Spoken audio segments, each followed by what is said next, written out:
თავის დროზე თქვენ გახსოვთ, აი 4 წლის წინ რო ავიღოთ ჯერ კიდევ ერთი ევროპარლამენტარი რაღაც განცხადებას რო გააკეთებდა, ამას მოყვებოდა ხოლმე ხალხის მღელვარება, ხო, რაღაც ესეთი აღქმა იყო ქართულ საზოგადოებაში.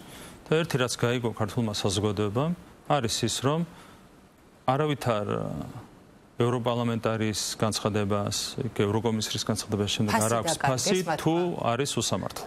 ეს უსამართლო იმდენად თვალსაჩინოა, რომ რაც არ უნდა აქ ერთი ევროპარლამენტარი და სულ 600 ერთად ჩამოვიდეს საქართველოში, ამასაც კი არ იქნება ფასი თუ არ იქნება სამართლიანი. ხალხი, რასაც უწევს ანგარიშს, ეს არის სამართლიანობა.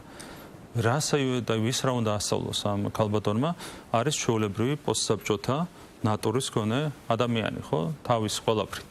თავისი ვიზუალით, თავისი რუსული აქცენტით და თავის ყველაფრით, ხო?